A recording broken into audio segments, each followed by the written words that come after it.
All right, so the decon step. Usually the true way of doing a full decon is you need to do the chemical side first.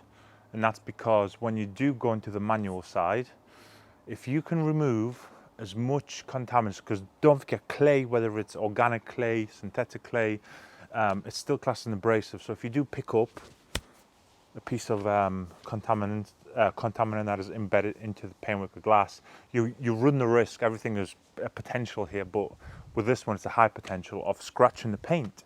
So I don't want to now inflict more damage, which I then have to later remove. So the chemical side removes as much as possible. Kind of like the bigger contaminants are usually tar and iron. That is done chemically and almost touchlessly, to where you're not taking a big lump of tar and just kind of like scratching the crap out of the car. So the way I do it is I do tar first, iron second. People, seem to have an argument about that kind of way, that iron first, tar first.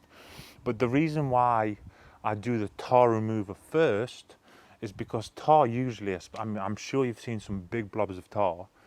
Usually a piece of tar has the potential of encapsulating a piece of iron. But iron has a big, like a much more less likely chance of encapsulating tar. So if you can remove the tar first, you may reveal more iron underneath it, if that makes sense.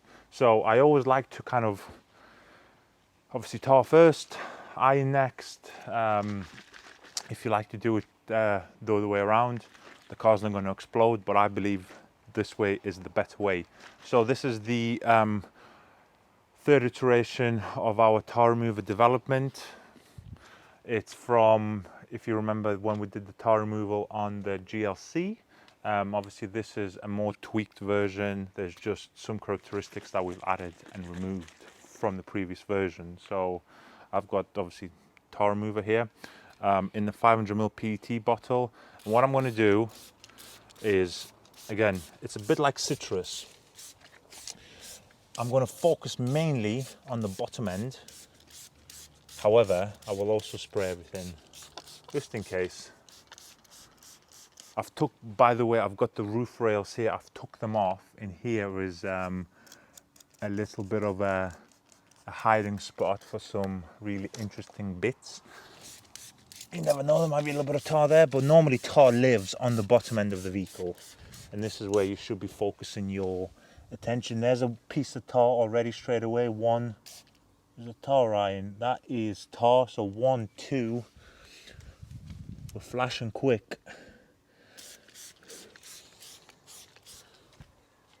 It's one of these products that you have to use a lot of, but it's a very rare use product, if you know what I mean. So I wouldn't go and try and be kind of tight with this product, because this is one of the most important steps if you want to have a true naked surface. So the version 3, what is the version 3 difference between version 1, 2 obviously? Basically, when we first started developing this was developed off the back of the GLC, because as you all know, the GLC has got matte clear. If you mess something up, you can't simply polish it out like you can, let's say, with this car. So we didn't want any chemical staining. We didn't want the nasty smells. Again, all tar removers smell, but this, it's not bad. There's a big piece of tar there. Yes, so this isn't as bad as kind of other tar removers out there. In fact, nowhere near as bad is a better description for it. So this whole analogy of trying to excavate the project is kind of the same with this product as well. You can have, I've really forgotten that raw material name. I am tired, but there is, oh God, I've gone blank. There is a very commonly used material within tar removers. My mind's gone blank, and it's normally found, it's cheap, it's readily available, it's strong as hell, it'll burn down pretty much anything. and you have some of the kind of the trade style companies out there who use this. However, you can't use that product on our car. So this is where the mind got thinking. Well, our GLC project isn't really the most rare paint you can have. It's quite rare, but it's not the most rare. But what happens if you get paint that is, ultra sensitive? If the clear sensitive wraps, stuff like that. What happens if we're not the only customer out there that can potentially have something super sensitive? So we started so the first thing we took this material, which again I've gone blank with. We've took that straight out. That is the number one raw ingredient. That is the solvent that obviously neutralizes tar and starts to break it down. So we've then added another high premium quality, a multitude of solvents which aren't as strong, nowhere near as strong. They're a lot more gentle. And this will allow us to, one, have a little bit longer dwell time on the paint, and it also a bit more forgiving if you do happen to kind of mess it up potentially. So yeah, we've started adding this. We've added a much gentler reaction time, which allows me, again, now I'm in the shade. It's still about 20 degrees out here. This will allow me to keep the product as wet as possible. I'm going to go around now with this towel, which is a white towel again. I've got my famous white towel out just to see how much I can pick up. And yeah, it's just a much more premium. It's not harsh. It's a lot more eco-friendly. And it can be used on every single rare finish that is out there. Whereas the one-hit wonders, sprayed and it's literally gone, cannot be used in our car, it can't be used in other cars. So we've completely kind of tweaked the formula on its head, added things, removed things, and hopefully it's a much better, gentler, and more forgiving formula for you guys. It can be used by the pros. There is there's a certain brand that do a tar remover that I absolutely love. It's not the strongest by far. It's probably one of the weakest tar removers out there. It's a big brand. But it's just so nice. It's literally beautiful. And it just reacts longer, obviously softer but longer. And I just think, wow, this is nice. So, and the fact that, again, it's quite similar to ours. It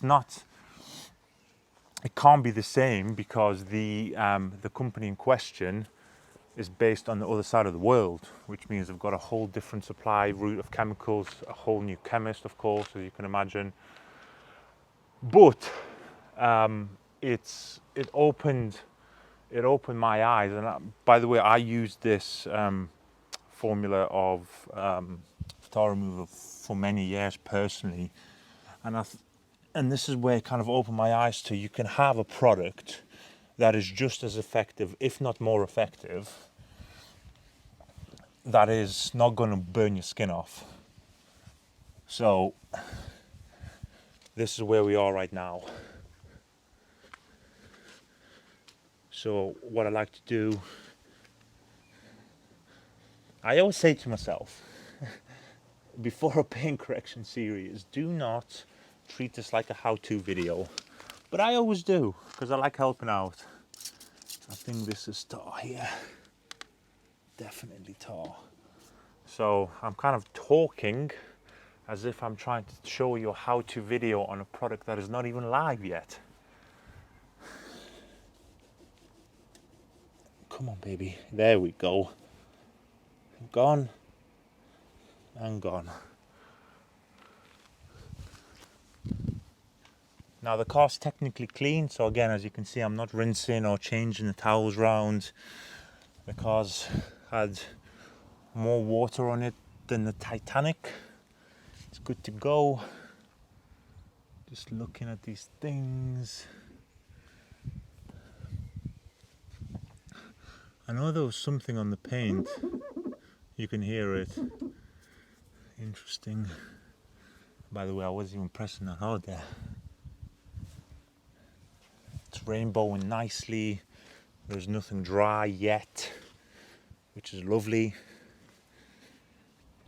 It's surprising, obviously. I haven't been around that side yet, but there was a couple of pieces of tar there. There's nothing on the front.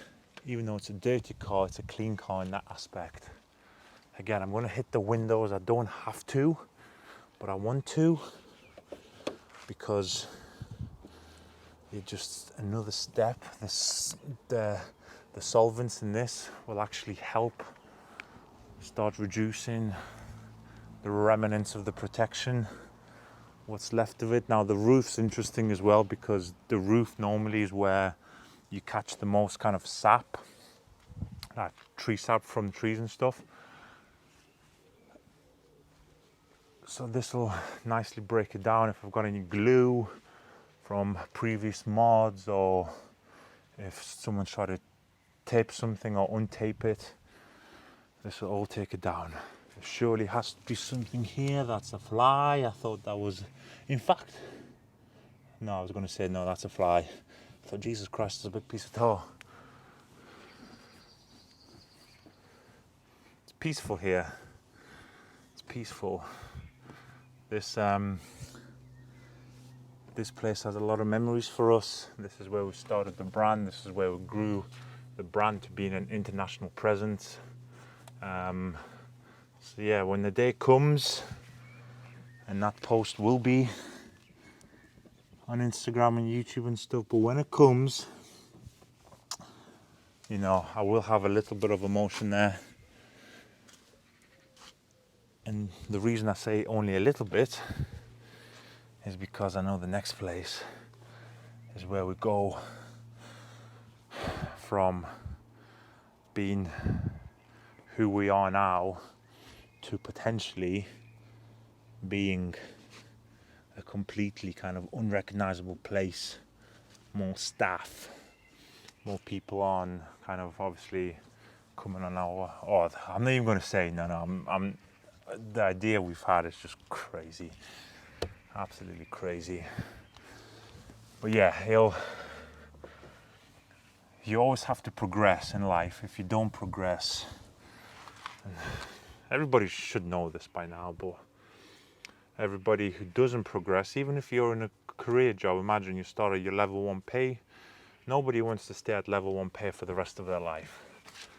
I mean, there might be a small majority of people that do, but that's not the majority. So yeah, this piece of tar that was here is gone. Beautiful, thank you very much. But yeah, I realized that our next move is gonna really urge us forward in all the ways you can ever think of, and then some. So yeah, but it is peaceful here, I will admit. Every so often I like to sit back and look. There's nothing here apart from that little loony who was pretending he's on the F1 circuit. These rails are very interesting. I know a guy watches me who is quite almost famous in the Lupo world. So Clayton, if you're watching this, answer this question. Have you filled in your rail racks? As in filled in, as in have you obviously had the gaps filled, sprayed, sanded, you know, the whole 9 yards, because I do not like these. Or do you have to have them because it's a runoff? I'm not sure. Boom. I'm going to quickly rinse this again, as much as it takes to take the tar remover off. Removed all the tar. There was barely anything on here. The black bit that you see is literally I accidentally hit some trim. Which again, I deconned the trim for you there. But yeah, I mean on this side there's a little bit, but yeah, a little bit of trim. It's not bad, not bad. I think iron remover may oh, it feels so slick with the tar remover on. The iron remover, yes, so the Yum wheels will probably have the same result. It will pick up a little bit, not as much as I expect. However, it will with the wheel cleaning degreasers that are within wheels. What it will have, just a piece of tire, yeah, I've just spotted that. But what it will do as well is aid in that final decon stage. And we're going to be ready for the clay block, hopefully outside if the light doesn't run out. The wind's pretty much good now. Yeah, let's rinse. So we'll be running this on a short trigger setup for convenience purposes.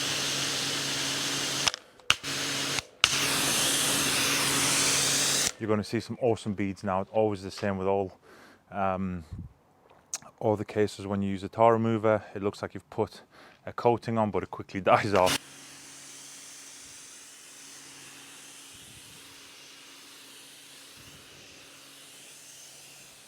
And the final stage before the contact wash, I'm going to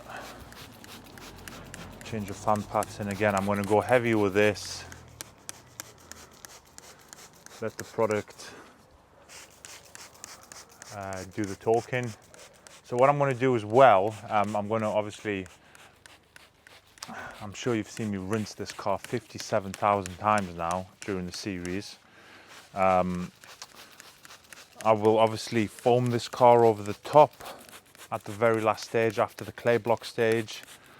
I will not film it because that's just literally just to neutralize the potential solvents in the cracks from the fallout remover, and of course to neutralize the tar remover and to neutralize the wheels with the fallout agents and the degreaser agents. I don't want that to be sat in the jams potentially as I'm polishing, so I'm not going to film that stage. I'm sure you'll appreciate why. It's a simple step. Now I'm still making my mind up. Do I use the clay block with the detail spray, or do I use it with a fresh bucket of water with a little bit of wash, about 50 ml of wash, back maybe 100 ml of wash. It just depends how much slickness I want to put back into the paint. So I'm still kind of playing around with the idea on both ends. Now the added benefit of having a little bit of wash in your bucket is I may actually not have to refoam the car afterwards, because the reason I'm just refoaming the car is, as I've already said, to neutralize any standing product in the door jambs. If you've got wash in the bucket with the clay block, you're kind of, obviously not fully, but you're almost re-washing the car with the block itself, and you're pushing a cleaner, being the wash, into all the jams. So that could be my answer not to refoam it. As you can see, I'm literally overusing the product on purpose, getting into every nook and cranny, just to make sure it runs heavily everywhere and starts to activate. A little bit, tiny little bits. Yeah, there's roofs flashing, wing mirror. This side should flash more than anything, yeah, here, because that's where the braking system is. Not that much though, if I'm honest. Not that much. There's not a single speck of, like, big fallout. But then again, like I said, maintenance fallout treatments, which I do this, I'll do this every 3 months on every car that we have, and this just mitigates me having to do a full decon every 6 months or every year like everybody says you should. Yeah, I may just do that. Clay block, fresh bucket of water, 50 to 100 ml. Make sure I get in them jams because that's where it'll be sitting. Yeah, 50 to 100 mils of wash. Again, people going to lose their minds. Why are you using so much shampoo? I hear this every day. Lubrication, people, very important. You've got to put the raw material of the shampoo, or the raw materials, obviously, because it's not a single thing that's in a car shampoo, back onto the panel. If you don't, you will cause many problems, especially during the claying stage. I ought to go and refill this, but I'm going to run. Yeah, I've covered the entire car now. Just perfect. Yes. Not a single drop. That's how you call timing. Yeah. People always say why more shampoo? Because it works. It's a proven thing with detailers and people who actually, you know, see scratches every day that charge you people thousands of pounds for the privilege, because people always skimp on one of the most important steps, which is the contact stages of a car. So the fact that I'm going to be rubbing something which is a mild, you know, a very mild abrasive, but nonetheless it's an abrasive, you want as much glide as possible, but not too much glide to where the clay block is actually doing nothing. So I'm going to let that sit for a couple of minutes. Let it do its thing again, not that much iron, so I'm not going to be here screaming, going, oh my God, this car's dead. But then again, I'm happy about this, you know. I'm happy. Less work for me. But the little things that it is picking up, you know, adds into another stage of the decon. Right, it's had its time to sit, time to rinse.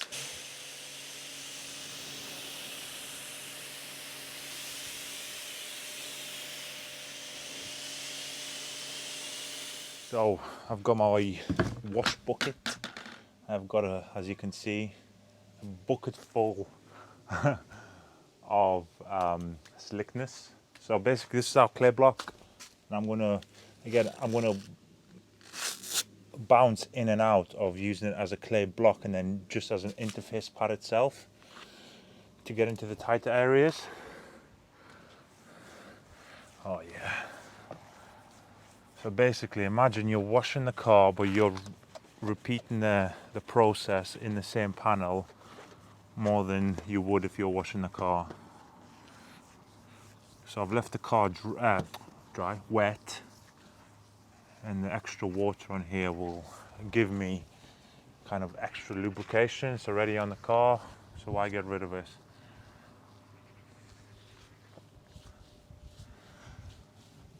So we've got a good amount of shampoo in there. I'll explain to you my reasons why already. So make sure the glass is good. This might actually help a little bit with removing the excess glass plus. Again, I'm going to put a bit of this on the car. Just go to town. Now this is exactly the reason why I like the clay block over the traditional clay bar. Just have a look at my hand movements. It's much bigger than the traditional clay bar. It's faster, it's safer, up to a degree if you know what you're doing. And it's also a hell of a lot more reusable. So depending on it, again, I can't give you an accurate answer to this one because it depends. But as you can see, look, see, I'm just squeezing all of it out, almost like a wash pad. I can't give you an accurate answer because you could be doing the most contaminated cars in the world, which means it's not going to last as long. But on average contamination, you're looking anywhere between 40 to 50 cars, which amongst itself, if you're a non-professional, if it's just for personal cars, the clay block should, with proper maintenance, outlive you if you do it when required. And as you could hear on the mic, there's at the minute nothing. Obviously, I will not speak too soon because obviously further down it will be a lot more contamination.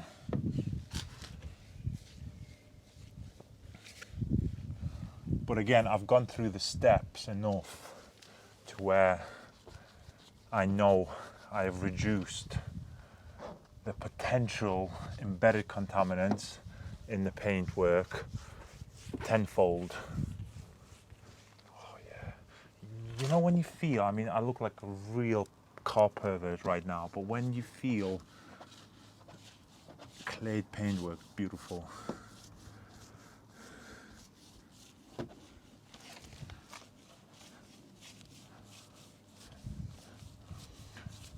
Again, a couple of passes should do the trick.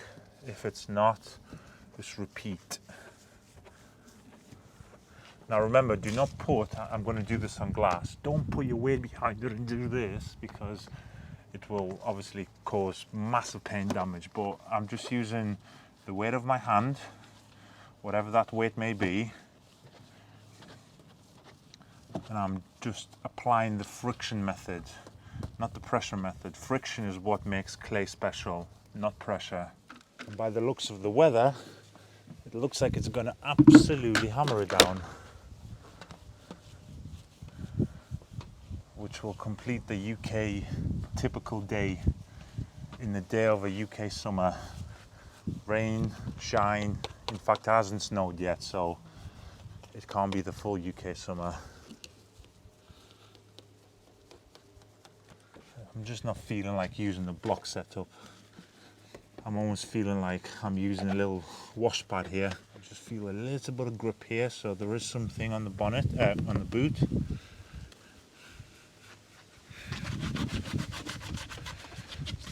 It's a textured light.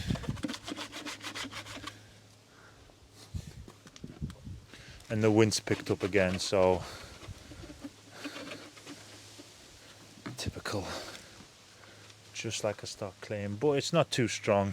And you'll feel it, like I just felt it there. Just needs a little bit more lube. Go back in the bucket.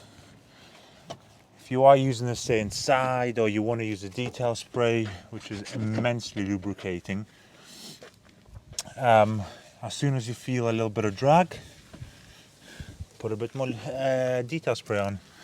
Add more lubrication into the paint. But yeah, this is not even that bad, you know. I like it easy. So what the next steps are going to be is I'm going to literally, probably after I finish this clay, and I'm going to rinse it off thoroughly, the most thorough rinse to date, or on the series yet. That's to flush the arches, make sure no standing products there. By the way, if you're struggling to get under the door handles, take it off the block, as you've seen me there. Look at this, boom, and it comes around the other side. So if you want to clay it inside there, beautiful. Yes, I'm going to thorough rinse, and then I'm going to wheel it inside. I'm just going to dry it off camera. It's literally going to be with our big blue drying towel. It's going to be the most horrendous drying experience of my life because it's got no protection. It's not slick anymore. I'm not going to be using any drying aids, obviously, because that will inhibit the polishing step and the test spot steps. And then I will probably resume on the actual test spot episode, where we will lay out all our developments and continue with doing a professional test spot to see exactly what combinations are going to work around the car. But I think I made a good idea here. Look, with using the YumWash as the clay lubricant of choice on this one. You can see the foam's going everywhere. It's going in the arches, which is neutralizing the previous steps, which is exactly what I want. The only thing that feels slick right now is the glass, though. Look, it's dispersing the YumWash.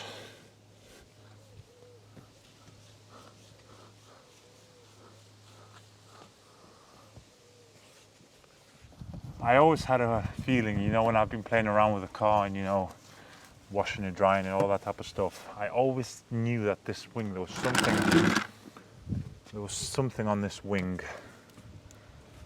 You can hear it, so I need to really go to town on this. Right guys, that is the entire car and every one of the surfaces clayed. I am going to leave the decon series here. As I said, rinse, dry. I'm going to take it inside and I will catch you on the test pad episode. Thanks so much for watching, and thank you for seeing all the seasons in the UK summer. I'll see you soon, guys.